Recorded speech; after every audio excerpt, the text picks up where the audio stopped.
One of the secrets I use to ensure my garden looks good as well as being productive is vertical elements like this. They add height and structure, drawing the eye upwards and giving the garden a sense of balance. With vertical supports, everything feels fuller, more intentional, and you can cram a lot more food into the same space. So let's look at some of my favourite ways to grow upwards using simple, reliable supports we're going to make together right now. Sounds good to you? Fab stuff. Let's crack on. Now, regular viewers may be keen in the eye and noticing that I've changed all of my old beds for these new ones. And with all of that done, I can now turn my attention to considering some vertical supports for the likes of cucumbers, beans and tomatoes. And I'm really keen to show you how I'm going to be making them and why I've chosen certain designs. My new fresh looking beds, by the way, are made using pallet collars, giving everything in this part of the garden a good, clean, fresh start. The old beds were beginning to rot away and fall to bits, so it was definitely time to dig them out and drop in these new beds, making this whole area look decidedly more spick and span. Each pallet collar cost me just £7 or around $10, which is an absolute bargain as far as I'm concerned. They last for at least 4 to 5 years and make planning what to go where a doddle. But you're not here for that. Let me show you my first way to grow vertically. Both cattle panels and livestock fencing like this are strong and flexible, which makes them absolutely perfect for all manner of vertical growing projects. Cattle panels can be stood upright as trellises, larger ones can be sort of bent into arches, or as I'm doing here, you can pair two together to make an A-frame for sprawling favourites like cucumbers. Because these panels are rigid, they will stand up to a surprising amount of weight, which means they'll be suitable for heavier crops like squash and melons, and they'll last a long time too. Do make sure though that whatever you are buying is either powder coated or like this galvanised. This setup is simplicity itself. It's joined at the top here, and then I can just open it out to the right angle appropriate for the width of the bed, making it very flexible indeed. These panels are fairly narrow, so I'll likely grow just one cucumber on each side. And as the panels get covered in those luscious leaves and truly tempting fruits, it should look really very attractive indeed. This is looking great already. I can't wait to see my cucumbers grow up it. For some reason, sourcing good cattle panels where I am is really difficult, but what I can get my muddy mitts onto is this stuff, livestock fencing.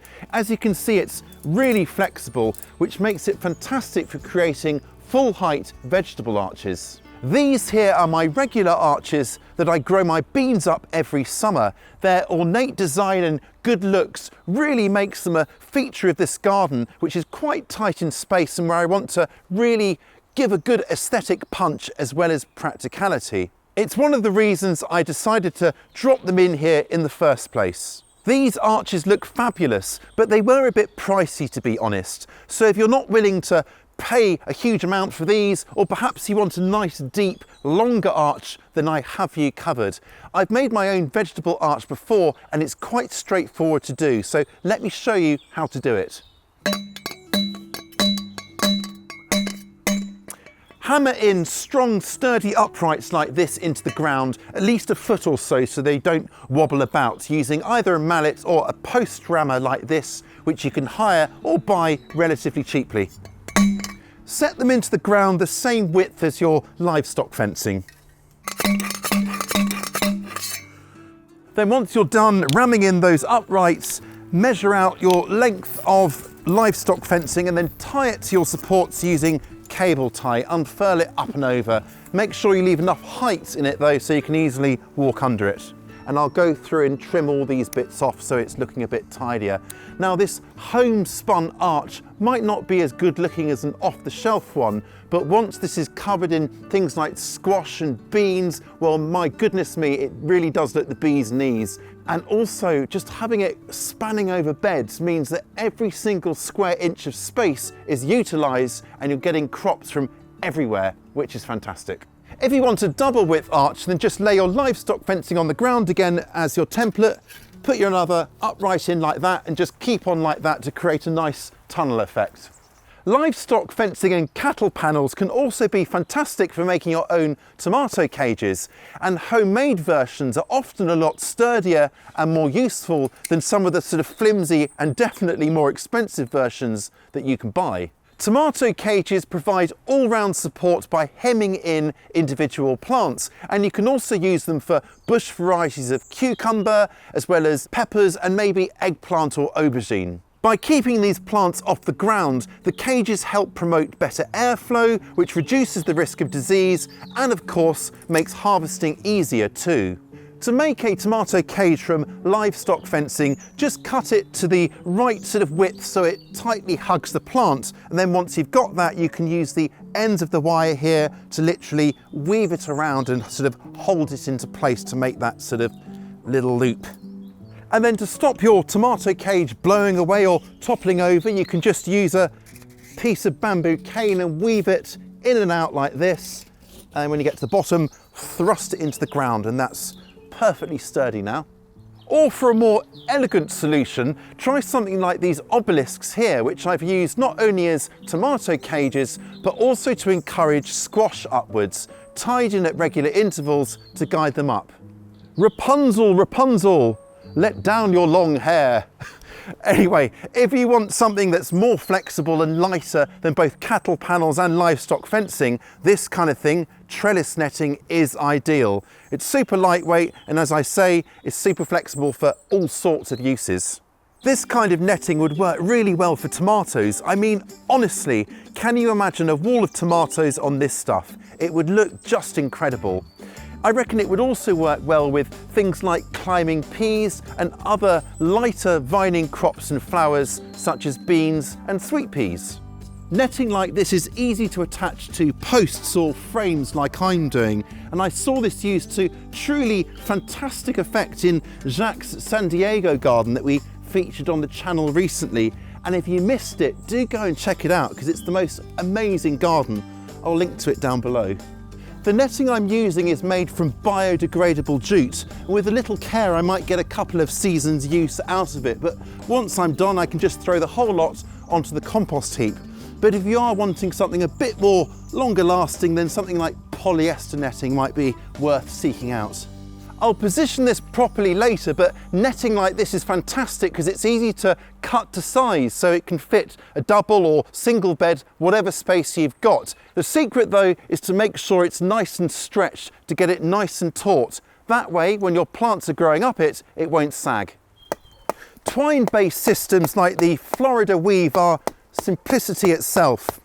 By setting sturdy posts into the ground like this, then weaving string either vertically or in this case horizontally, you can create supports that grow with the plant as they head upwards.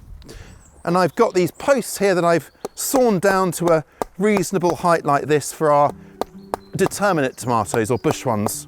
A genius little tip I picked up last summer when visiting Kevin at Epic Gardening is to make poles from something like electrical conduit, then spray paint the poles to a colour of your choice. Green works best so they blend into the garden, and I will link to that video down below as well. Now let me show you how easy it is to do this Florida weave. Obviously you do this in the summer or spring when your plants are planted and growing, and it's winter now, but I just wanted to show you. So I've tied it to our end post here. I'm going to run it along one side to our middle post, take it one way round like that so we're back on the same side again, and then continue to our end post here. Go round a couple of times like this so it's nice and taut. Bring the string round the middle pole again, making sure you're back on the other side, and then furl it back round your starting post a few times, cut it off and then tie it in. And if we take a step back, we can see what we've got here. I've basically got two parallel lines of string, so as the plants grow I can just feed the plant in the middle here and it's supported on both sides. This kind of height here, 3 or 4 feet or around a metre, is perfect for bush type tomatoes. But for indeterminate or vining tomatoes I would go a lot taller than this. And as the plants grow I will add another horizontal line of string like this every foot or so, or 30 centimetres high. This method is also great for plants like peppers and tomatillos, by the way, and I reckon it would be really good for peas as well, keeping everything upright and off the ground, improving airflow and making tasks like pruning and harvesting a lot easier too. And it's a great, cheap and effective way of supporting plants if you've got a very long row. And let's not forget the original go-to for vertical punches of interest, the teepee, absolutely perfect for beans, as well as climbing flowers like sweet peas and nasturtiums, and just about any vining favourite. Teepees made from bamboo canes or wooden poles like hazel are simple and inexpensive, possibly even free if you grow them yourself in the garden, and they are incredibly effective. To make my teepees, I always start with some sort of round template like this water barrel lid. Put it in there like that, and then I can put my canes around it so they're nice and neat and form a true circle. My teepees are either consisting of 6 or 8 canes. So for both of those, we can start by putting our canes in at the equivalent of 12 o'clock and 6 o'clock like that. And then we can put either 2 either side or 3 either side, depending on whether we want 6 or 8 canes. With them all in, I can now remove my lid and then bring the canes together at the top with some sturdy twine to finish off our teepee. Now obviously you can use longer bamboo canes for taller vining plants and just adjust it to your needs. If you want something that's even more supportive, then what you could do is run lengths of horizontal twine along the canes to create more of a kind of trellis effect. That's really good for things like cucumbers. Then there are your traditional flat trellises made of wood, metal or homemade.